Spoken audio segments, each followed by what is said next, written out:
अध्याय में विषाद योग का वर्णन। ऐसा अर्थे कांक्षितं नो राज्यं भोगाय सुखानि च तैमेव स्थिता युद्धे प्राणान् त्यक्त्वा धनानि च। मनुष्य अपनी इच्छाओं से बंधा रहता है। मोह और आसक्ति से बंधे होने के कारण कई बार उसको नहीं चाहते हुए भी बाहरी रूप से आडंबर करना पड़ता है। हमारे दिल के अंदर भले दुख ना हो, परंतु हमें दूसरों को दिखाने के लिए वैसा करना पड़ता है। अगर हम ऐसा नहीं करेंगे तो हमारे विषय में लोग क्या सोचेंगे, ये मान करके भी करना पड़ता है। परंतु हमारे अंतर भाव को परमात्मा समझते।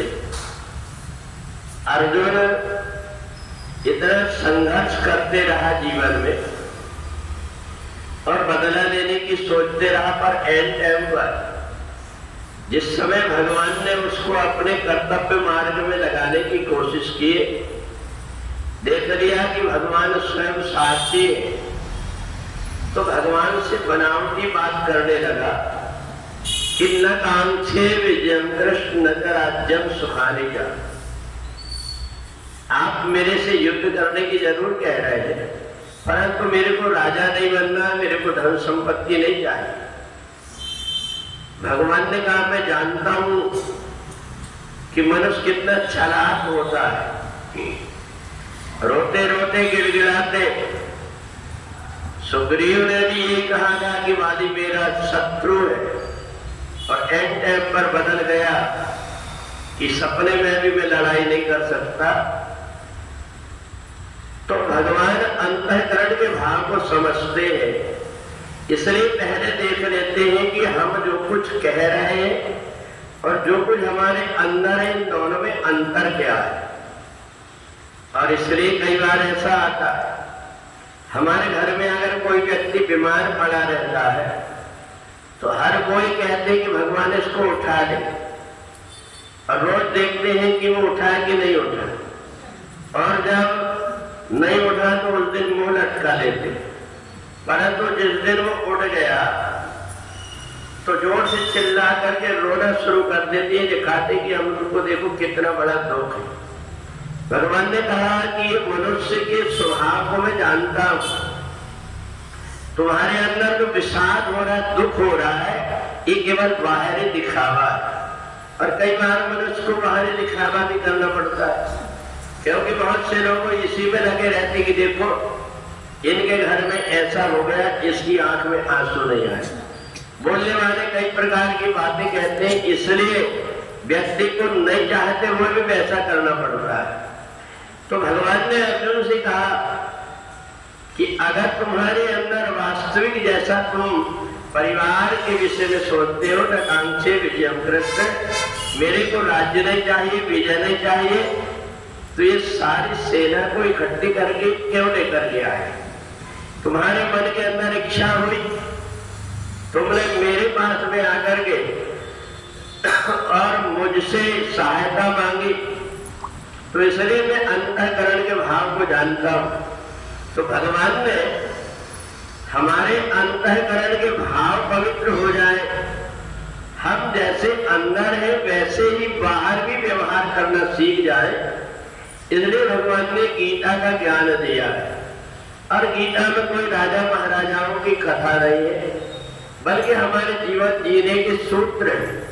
हर कोई कहता है, पति पत्नी के बीच में भी कहते हैं कि मैं तेरे ऊपर मरता हूं, और एक दूसरे को जान से ज्यादा चाहते, परंतु वो दोनों बात कर रहे हो, उस समय कहीं से अगर कोई सांप आ जाए, यहाँ कोई शेर आ जाए, तो दोनों एक दूसरे से पता नहीं छोड़ करके कैसे भाग जाते। तो इसलिए भगवान ने कहा कि जीवन की वास्तविकता एक अलग चीज होती है और दिखावा एक अलग चीज होती है। तो इसलिए अब मोह निशा सब शोभन हारा, देखे स्वप्न अनेक प्रकारा। ये जीवात्मा मोह और माया से बना हुआ है, इसलिए वो जो कुछ भी कर्म करता है केवल अपने स्वार्थ के लिए वह करता है। चाहे जो भी व्यक्ति हो, जितने प्रकार के कार्य करता है, सबसे पहले उसका स्वार्थ होता है, इसके बाद दूसरी तरफ देखता है। तो भगवान ने इसलिए अर्जुन को कहा कि गीता के माध्यम से मैं सूत्र दे रहा हूं कि जो जन्म और मृत्यु के विषय में है, ये भी मैं अपनी समझ ले कि जाता सी ध्रुव मृत्यु ध्रुवम जन्म तस्या। जिसका जन्म हुआ है उसकी मृत्यु निश्चित है। तो इसलिए जितने भी प्रकार के हम कार्य करते हैं, उन कार्यों को यदि हम परमात्मा को अर्पण करके कर्तव्य मान करके करने लगते हैं, तो हमें न उसका पाप लगता है न पुण्य लगता है।